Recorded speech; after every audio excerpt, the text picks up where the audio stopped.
The oldest books in the Bible relate that concerning Israel's descendants, quote, his seed shall be in many waters, unquote, Numbers, and that the tribes of Zebulun and Gad, quote, shall suck from the abundance of the seas, unquote, Deuteronomy. Gad was prophesied to be, quote, a haven for ships, unquote. The prophet Isaiah had the most to say about Israel's future in, quote, the isles afar off, unquote, who are spread throughout the coasts of the earth in the isles afar off. The people of Israel shall be in islands afar off to the north and west. And in Isaiah 66:19, we read that they were to occupy the lands of Javan, ancient Greece, Italy, Sicily, and Sardinia, as a place they shall escape to. Israel shall sing songs glorifying God in the isles of the earth. Isaiah. For Israel shall passeth through the waters from the ends of the earth. Israel shall be spread throughout the whole world as outcasts among the islands of the sea. Keep silence before me, O islands, and let the people, Israel, renew their strength. But thou, Israel, art my servant, Jacob, whom I have chosen, the seed of Abraham my friend, thou whom I have taken from the ends of the earth. The Lord shall comfort Zion, the isles shall wait upon me, and on my arm shall they trust. Isaiah here describes how the Israelites will relocate to the islands and coasts, weakened in travail, but they will grow strong and populous. The prophet Zechariah also sees this, quote, and I will sow them among the people, and they shall remember me in far countries, shall pass through the sea of affliction, and shall smite the waves of the sea, unquote. Zechariah. These prophecies of Israel are fulfilled. Since 1407 BC, Israelite tribes have been sailing off to reappear along the coasts of the entire Mediterranean and Aegean coasts and even the Atlantic. There are two types of migrations of Israel throughout the world. This year, 745 BC, begins the second wave, a series of migrations by land. The biblical prophecies concerning Israel's overland wanderings are more and more specific than those concerning Israel's taking to the seas. These will be reviewed in 721 BC. 1. Secrets of Time. 2. A short history of the world. 3. The God Kings of Europe. 5. Post-captivity names of Israel. 2 Kings. 7. Tracing our ancestors. 8. Found among inscriptions of Kala, post-captivity names of Israel. 11. The Bible fraud. 741 BC, 3154 AM. At this time the prophets Micah and Isaiah were prophesying to the people. Israel is now referred to as Ephraim, which at the beginning of the captivity under Assyria, Ephraim had become the most populous and dominant tribe. Though Israel was to fill the earth, only a small remnant would return to the land. 1 Micah. Isaiah. 723 BC, 3172 AM. Shalmaneser V invaded Israel, and the Assyrians again deported Israelites into their land. He began to besiege the city of Samaria, but was instantly recalled back to Assyria by his father Tiglath-Pileser III, and punished for unknown reasons. His kingship was given over to Sargon II. The siege would last almost 3 years. Sargon II's campaign mirrored his predecessor's campaign into the west for 3 years. Sargon I of Akkad.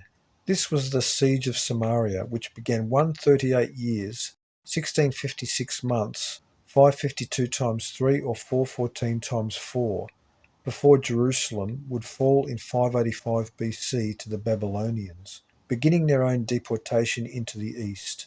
This was exactly 204 years, 2448 months, after Egypt sacked Jerusalem and took away the temple vessels and sacraments in 927 BC. 1. End of days. 2. Sargon the Magnificent. 721 BC, 3174 AM. Sargon II succeeded Shalmaneser V and conquered Samaria. In the book of 2 Kings we read, and the king of Assyria did carry away Israel into Assyria, and put them in Halah and in Habor by the river Gozan, and in the cities of the Medes. This reveals the cunning of the Assyrians in their deportation program. The Medes were growing in might. In fact, they were specifically mentioned in the writings of the prophets as arising to defeat Assyria. The Assyrians did not want to strengthen Israel by deporting this second wave to the same location as the first in 745 BC, who were placed between the Black and Caspian Seas. Instead, these Israelites were placed among the eastern borders and inside the region of Media. In the inscriptions of the palace of Sargon II we read, "In the beginning of my reign I besieged, I took the city of Samaria. 27,280 of its inhabitants I carried away. I took them to Assyria and put into places people whom I conquered." It is noteworthy that the Israelites called Saka from Isaac, as found on the Behistun rock inscription, found Media favourable and quickly emerged as a dominant people in the country. Called also Saki, Saks, beginning with their occupation of Media, the Israelites prospered and became strong, and from this year onward they would literally fulfill the prophecy of Jeremiah. Quote, "Thou, Israel, art my battle axe and weapons of war, for with thee will I break in pieces the nations, and with thee will I destroy kingdoms." Unquote. From this point on, in virtually every major battle and war fought among the nations of the Near East and later throughout Western history, Israelites and their blood descendants will fight on the battlefields at the rise and fall of kingdoms and empires.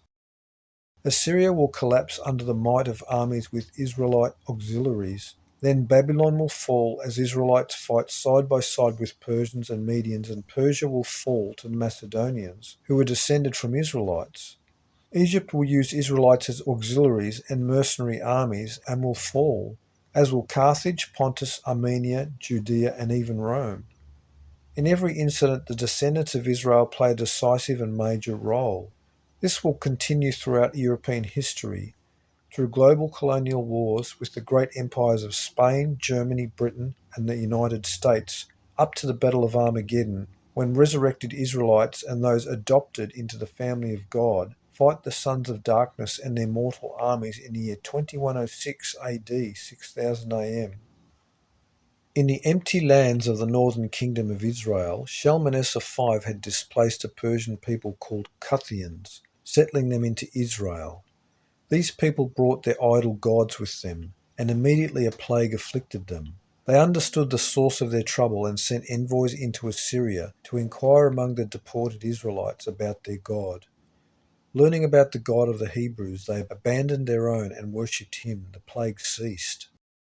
Sargon II in inscriptions boasted of having conquered the whole land of Bit Omri, Israel.